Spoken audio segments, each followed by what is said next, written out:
موجودہ جنگی صورتحال جیسے ایران، اسرائیل، امریکہ اور دیگر ممالک کی ممکنہ جنگ کا دجال سے کیا تعلق ہے، آج کی اس ویڈیو میں قرآن اور احادیث کی روشنی میں ہم بیان کرنے کی کوشش کریں گے۔ موجودہ صورتحال کو دیکھا جائے جیسے ایران اور اسرائیل کی کشیدگی اور امریکہ کا اسرائیل کے ساتھ کھڑا ہونا، جبکہ بعض مسلم ممالک کا ایران اور فلسطین کے حق میں بیان دینا، یہ سب کچھ مشرق وسطیٰ کو ایک بڑی عالمی جنگ کے دہانے لے جا رہا ہے۔ کچھ تجزیہ نگار اسے تیسری عالمی جنگ یا ملحمۃ الکبریٰ کا آغاز قرار دے رہے ہیں، اور مفکرین کے مطابق موجودہ دور دجال کے فتنہ اور ظہور کی طرف اشارہ ہے۔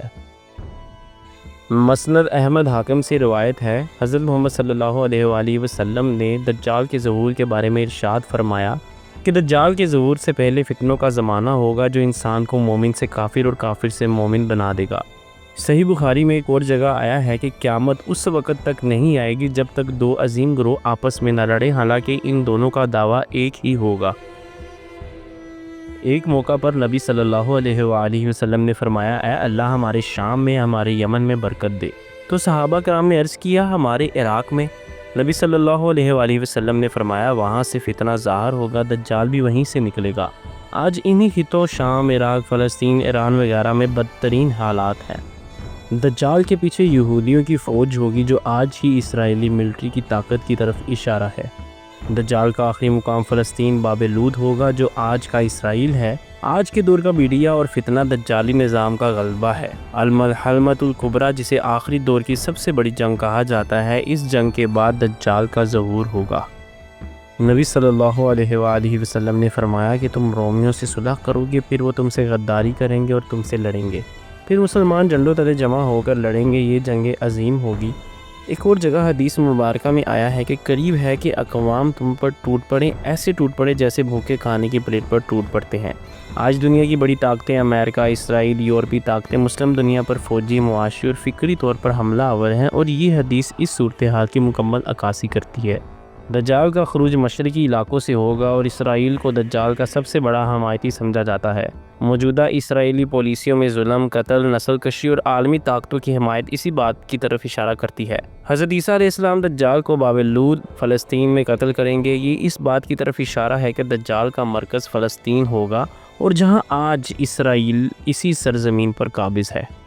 یہی وہ مرکز ہوگا جہاں دجال کا آخری مقابلہ امام مہدی علیہ السلام اور حضرت عیسیٰ علیہ السلام کے ساتھ ہوگا۔ امام مہدی علیہ السلام کا ظہور افراتفری، جنگوں، عالمی سازشوں اور خون ریزی کے ماحول میں ہوگا۔ موجودہ ایران اسرائیل تنازع، عالمی سطح پر اسلام کے خلاف امریکہ، اسرائیل اور یورپی طاقتوں کا اتحاد، اور فلسطین کا مسئلہ، یہ سب ماحول کو اسی بڑی تبدیلی کی طرف لے جا رہا ہے۔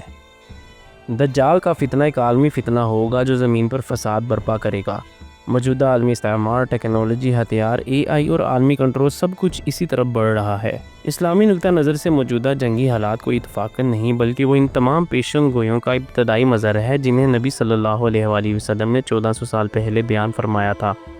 نبی صلی اللہ علیہ وآلہ وسلم نے ایک موقع پر فرمایا کہ لوگوں پر ایک ایسا وقت آئے گا کہ دین پر قائم رہنا ہاتھ پر انگارہ پکڑنے کے برابر ہوگا۔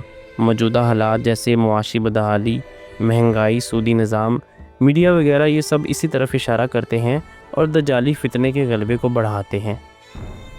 ایک ایسا وقت آئے گا جب مسلمان ظلم سے تنگ ہوں گے اور نجات دلانے والے کی تلاش میں ہوں گے، تو امام مہدی علیہ السلام کا ظہور ہوگا۔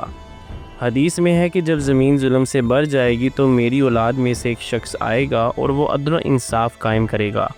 امام مہدی علیہ السلام کا نام محمد بن عبداللہ ہوگا اور ان کا نسب حضرت فاطمہ رضی اللہ تعالیٰ عنہ کی نسل سے ہوگا۔ لوگ ان کی بیعت مکہ میں حجر اسود اور مقام ابراہیم کے درمیان کریں گے، اور آسمان سے جبریل علیہ السلام آواز دیں گے کہ یہی مہدی ہے۔ ایک خراسانی لشکر سیاہ جھنڈوں کے ساتھ مشرق سے امام مہدی علیہ السلام کی مدد کو آئے گا۔ لشکر امام مہدی علیہ السلام کی قیادت میں قسطنطنیہ فتح کرے گا۔ حدیث میں ہے کہ تم قسطنطنیہ فتح کرو گے، اللہ اکبر کی تکبیر سے قلعے گر جائیں گے، کوئی خون ریزی نہیں ہوگی، یہ فتح ایمان کی طاقت سے ہوگی۔ اسی وقت ایک شخص دجال کی خبر لے کر آئے گا۔ دجال مشرق سے شام اور عراق کی طرف جائے گا۔ اس کے بعد عیسیٰ ابن مریم علیہ السلام دو فرشتوں کے بازوؤں پر سفید کپڑے پہنے ہوئے دمشق پر نازل ہوں گے۔ امام مہدی علیہ السلام ان کا استقبال کریں گے، اور پھر حضرت عیسیٰ علیہ السلام امام مہدی علیہ السلام کے پیچھے نماز پڑھیں گے، پھر وہ دجال کا تعاقب کریں گے اور فلسطین میں دجال کو قتل کر دیا جائے گا۔ اس کے بعد یاجوج اور ماجوج کا خروج ہوگا، وہ سخت جنگجو اور انتہائی تیز ہوں گے۔ حضرت عیسیٰ علیہ السلام مومنین کے ساتھ پہاڑوں میں پناہ لیں گے اور اللہ سے دعا کریں گے۔ اللہ تعالیٰ آسمانوں سے کیڑوں کے ذریعے یاجوج اور ماجوج کو ہلاک کر دے گا، جس کے بعد زمین بدبو سے بھر جائے گی۔ اللہ پرندے بھیجے گا اور وہ لاشوں کو اٹھا لیں گے، پھر بارش سے سب صاف ہو جائے گا۔ پھر حضرت عیسیٰ علیہ السلام صلیب توڑیں گے، جزیہ ختم کریں گے اور عدل پھیلائیں گے۔ وہ 40 سال زندہ رہیں گے۔ ان کی تدفین رسول صلی اللہ علیہ وآلہ وسلم کے پہلو میں ہوگی۔ پھر جب سور پھونکا جائے گا تو زمین و آسمان کی ہر چیز بے ہوش ہو جائے گی۔ اگر موجودہ حالات کا جائزہ لیا جائے تو ہم اس وقت فتنوں کے دور میں داخل ہو چکے ہیں۔ یہ لمحے ہمیں دجال، امام مہدی، حضرت عیسیٰ علیہ السلام کے قریب لے جا رہے ہیں۔ اب بیدار ہونے، دین پر ثابت قدم رہنے، دعائیں کرنے اور ایمان کو محفوظ کرنے کا وقت ہے۔ یہ کہنا قطعی ممکن نہیں کہ ابھی دجال آئے گا، لیکن موجودہ حالات دجال سے پہلے کے فتنے کی شدید علامات ہیں۔